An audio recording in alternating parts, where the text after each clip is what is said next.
let's jump in right now and let's go down the line here and let's talk matches and let's talk predictions. We'll start it off here at TakeOver Dallas tomorrow night on the WWE Network. We're going to see Apollo Crews versus Elias Sampson. First question, 1 to 10, how hyped for that match specifically?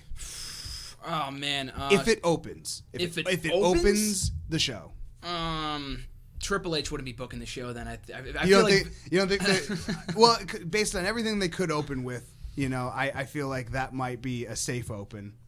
I feel like they'll open with a tag title match. I feel like that's my bet. That's my bet. All right. I know we're going from least important matches in terms of predictions here. Basically what I'm doing. Yeah. So which is good, yeah. It goes up the line. But yeah, let's start up. All right, so Apollo Crews versus Elias Sampson, 1 to 10. How hyped are you right now? Maybe a 3, just because I like Apollo Crews. Fair. I was literally going to say 3 because I like Apollo Crews too, so good minds think alike.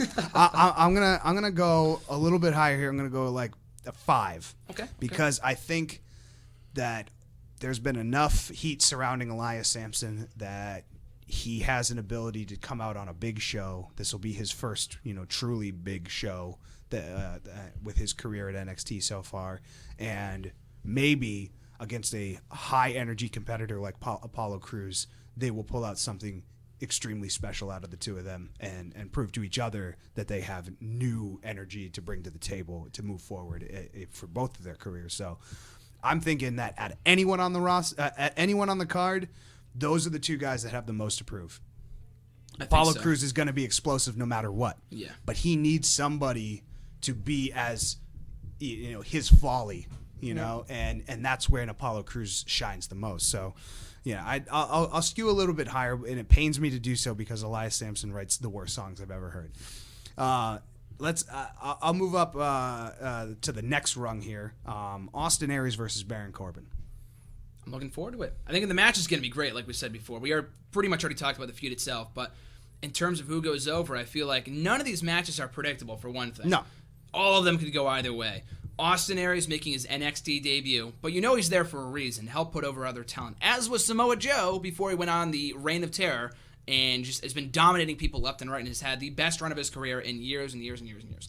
So anyway, Baron Corbin has come a long way. I would not be shocked if he won here. I wouldn't be shocked if Austin won here. But considering it's Aries' debut, they could always pull out a win for Corbin. But because he wanted to take over London, I'm going to go with the greatest man who ever lived, Austin Aries. Austin Aries. RJ, what do you think about you? I said Austin Aries, but I said I wouldn't be surprised if Baron Corbin won. I think they are kind of booking him as like the next NXT champion, so a loss would kind of hinder that. So I'll say this much too. I'll say this much too. If Corbin wins, I'm expecting an Aries win. And this is the case with pretty much every match in the card, with the exception of Sampson Crews. If Sampson wins, I'm going to cry. I won't be shocked, but I'll cry. With Aries and Corbin, if Corbin wins, I won't be mad. Like, of all these, no, that's how you know you have a good feud, a good match, that no matter who wins, you'll be happy. I can see both sides here. I think Austin Aries is going to get the win, but I think it's going to be through an extra stipulation. I think there's going to be a DQ of some type. I can see Baron Corbin getting frustrated to the point where he's going to do something illegal and get caught for it. And I think that Austin Aries will be able to fight back from that pretty quickly. He's a really tough dude. So I give Austin Aries the nod there, but part of me also thinks that Baron Corbin and the fact that he is just this indie killing machine, really needs to prove and solidify that role for himself and needs this more than Austin Aries needs to be introduced, properly to NXT. So I think that there's an edge in Baron Corbin, but I think it's too much of an edge, and that tips him into the DQ area. Yep. So I think, and I don't think that there's any shame in Austin Aries picking up a loose victory like that for his first time through. So keep the feud alive. Yeah. And then we have, before we get into the title matches, we have Shinsuke Nakamura versus Sami Zayn. I'm extremely, extremely hyped for that. That's a 10 plus right there for me. That is going to be a number one. Can't wait. Cannot miss that match. Where you guys stand? 10. I'm on a 10. I'm on a 10 too. I can't wait. I wouldn't be shocked if this match closed the show. I mean, it's Sami Zayn's swan song from NXT, and it's Nakamura's first match in NXT. So if they closed out with this, we know Nakamura's pretty much winning. Hey, Zayn could win, who knows? But I think if they closed out with this, had the whole roster come out for Sami, cries, leaves, whatever, before he could possibly leave Dallas as Intercontinental Champion, on Sunday, only 48 hours later. So this match could close out the show. I wouldn't be shocked. But the match itself, you said to yourself, Tom, I am just beyond amped for this contest, and I think it could be not only the match of the night, but one of the best matches of the year. And I think this will mark their first ever in-ring encounter with each other. Like I said, Nakamura wins, and I just can't wait. I don't care who wins, but I'm going with Nakamura. Yeah, I'm going to say that a Nakamura win would be a strong showing of what he's really capable of doing. Sami Zayn has proved himself time and again. He's got everything it takes to beat pretty much any competitor he's in the ring with. But he hasn't seen much recently from Shinsuke Nakamura. So I think that with everything that he's focused on and has been focused on, studying his competition for the Intercontinental title match, that's where his head is at. That's got to be where Sami Zayn is completely focused on right now. And not that he's downplaying his match against Nakamura in any way, but I think that just slight bit of extra distraction might hold him back from putting everything into that match. He might not put everything in, knowing he's got a ladder match coming up. Mm-hmm. So I think that Nakamura could easily take a victory over Sami Zayn in this scenario. Yeah, I got Nakamura. Like you said, Sami Zayn's probably his farewell, and who else to lose to than Shinsuke Nakamura? Yeah, absolutely. And then we have the NXT Tag Team Championship match. RJ, I'm confident I know where your allegiances lie, but I'm going to ask anyway. Out of the 3 title matches we have, how hyped are you for the tag team match? I'm probably hyped for this one the most out of all 3. I'm going with American Alpha, obviously. Love American Alpha, and I think it's their turn to finally get those straps around their waist, baby. I think so. The Revival has been built up so well since November, like I said. A tag team that I could not have cared less about. When they beat Vaudevillains for the belt, I think that said more about Vaudevillains and me not caring about them when they lost championships. They didn't really pop like, oh, Dash and Dawson are champions. It was more like, okay, this is something new. Vaudevillains aren't champions anymore. They have built these guys up so well with their matches with the Vaudevillains, Enzo and Cass, all the tag teams they have just dominated in NXT. But this is the time. There is no better night to do the title change, and they could always do it down the line. But this will be one of their biggest crowds to date, a hot crowd at that. I have no idea when the next special is going to be. They can't wait any longer. This is their night. They are ready, willing, and Gable. We nailed it. Nailed it. Yeah, we nailed that. We got it. Yeah, we got it. I love it. No, yeah, absolutely. I got to go with American Alpha here. I think that the Revival are going to miss a step, that they're going to get caught not being as quick, not being as prepared, not being as ready. Willing or Gable, yeah. Willing or Gable. Yeah, and I think that's going to make the difference. I think that has been, American Alpha has been on that train for the last, at least 2 months straight of just nothing but pure high energy, and they have hit very few roadblocks in the way, or even like bumps to set them off their course. They're going in at their healthiest, at their hungriest, and the Revival has been poking that hornet's nest so long that they are just going to get absolutely trounced, and I can't wait. I'm ready. I can't wait. It goes right back. I keep on bringing this back to Brooklyn, but that same night they teamed up with Dash and Dawson on, not at Brooklyn itself, not a takeover, but on the subsequent episode of NXT. I think it was Enzo and Cass and the Hype Bros versus American Alpha and Dash and Dawson. So they have history dating back 8 months. American Alpha have been in chase mode for a long time now.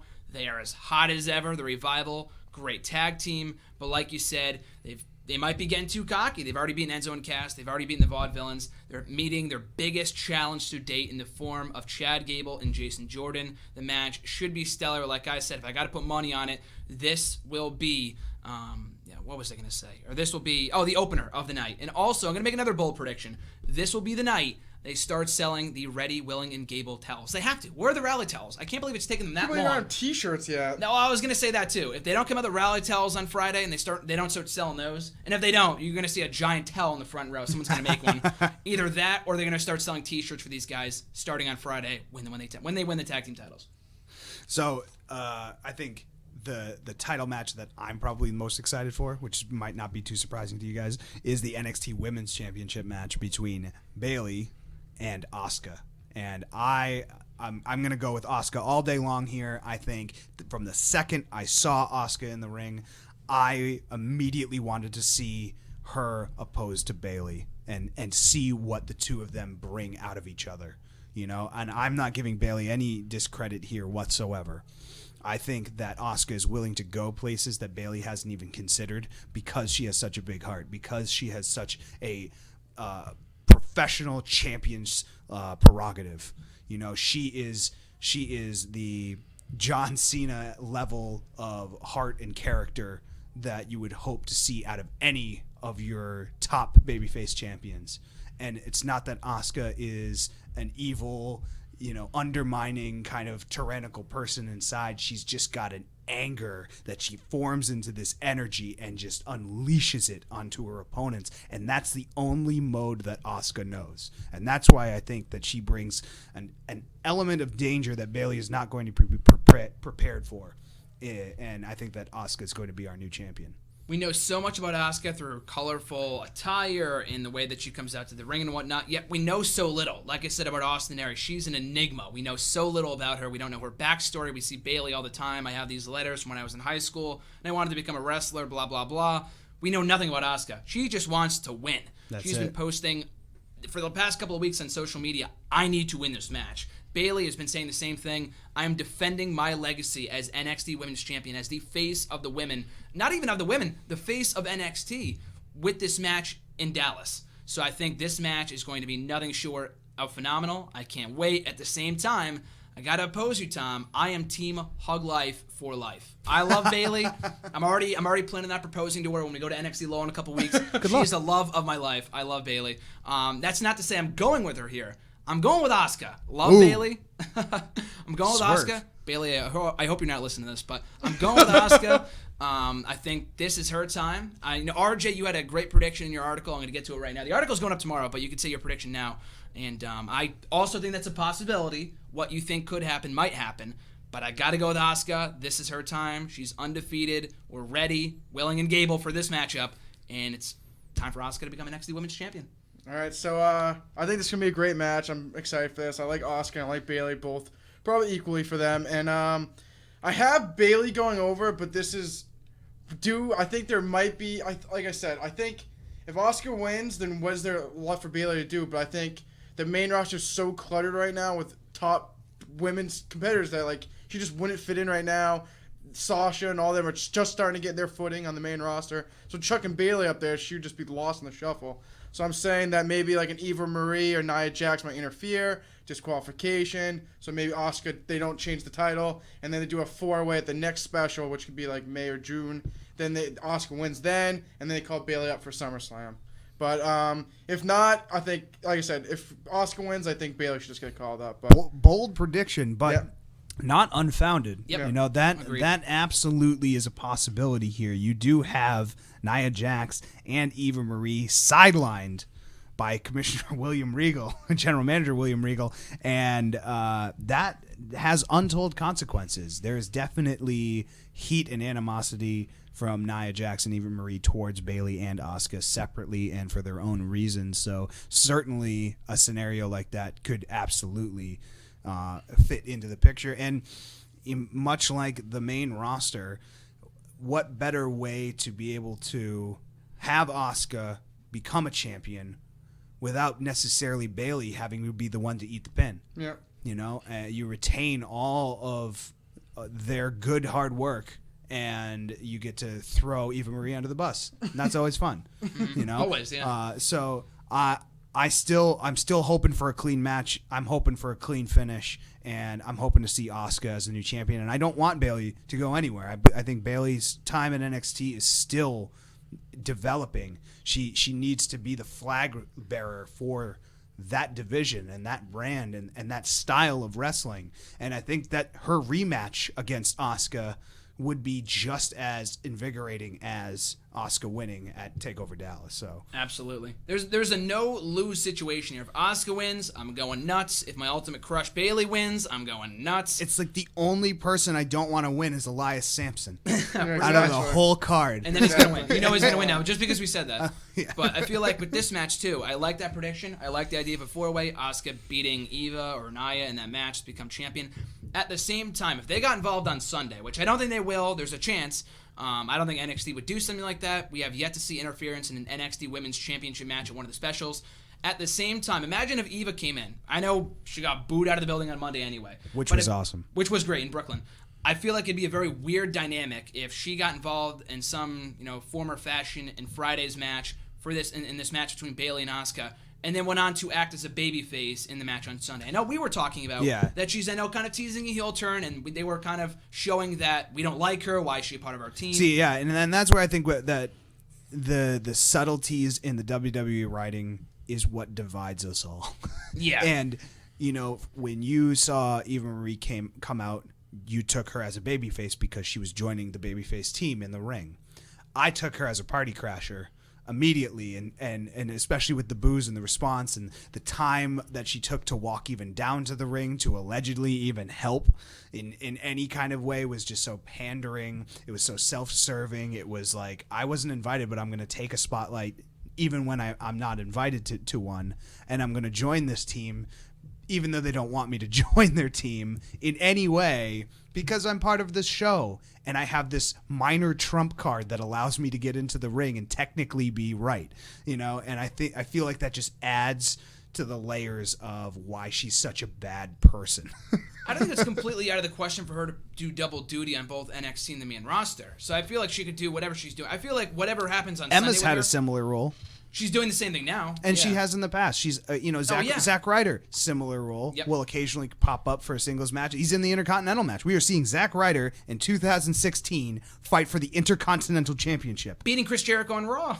And we see Stardust fighting for the Intercontinental Championship. Which he did last year, too. But and they were both at Six Flags yesterday. Yes. And Stardust was basically in character. That was so funny. And Zack Ryder's pretty much always in character because Yeah. that's who he is. Yeah. Which was just the best thing in the world to see. Stardust, by the way, news update for anyone that hasn't been paying attention, Stardust has been denied access to the Hall of Justice. Just throwing that out there.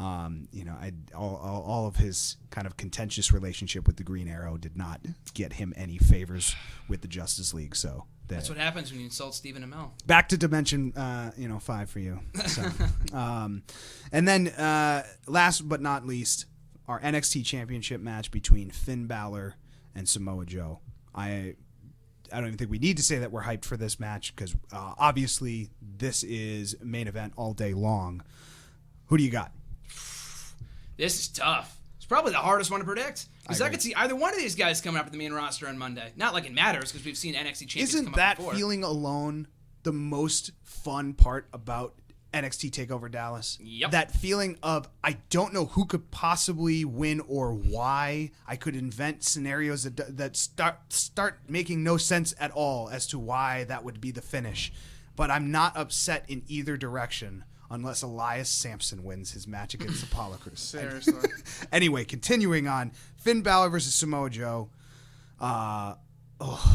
It's tough. It's so tough. It's so tough. I'm happy either way. I'll just jump in. I'm going with Samoa Joe. I think...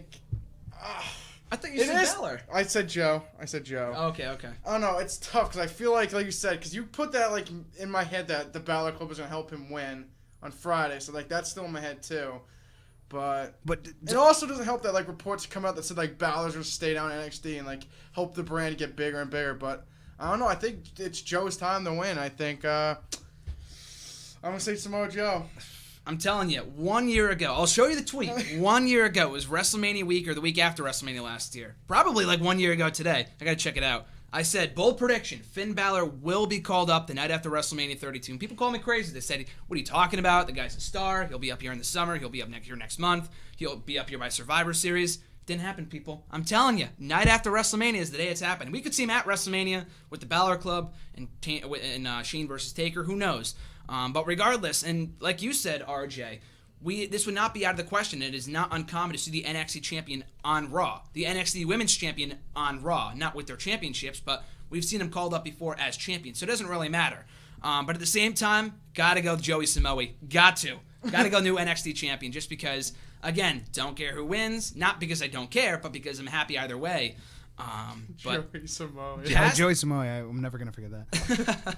Past TakeOver, like you said, with Becky winning and your whole passionate speech on Tuesday's WrestleRant Radio, where does Balor go from here? I mean, I guess he could face Corbin.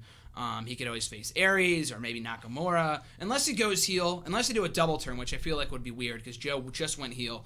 I don't think that's the case. I feel like Balor's time is now. They wanted to call him up like 2 weeks ago on NXT or on Raw. I think it was Vince's idea, right? Vince wanted to, yeah. So I feel like AAA. I feel like the compromise is that, okay, we won't call him up right now. We'll wait until a perfect moment, and that perfect moment is Mania weekend. Again, doesn't matter whether he has a championship or not, but I got to go with Joey Samoa.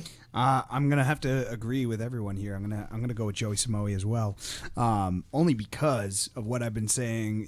This whole time right now is that I think that Samoa Joe has this ability to absorb anything that the demon inside of Finn Balor can throw at him, because Samoa Joey lives.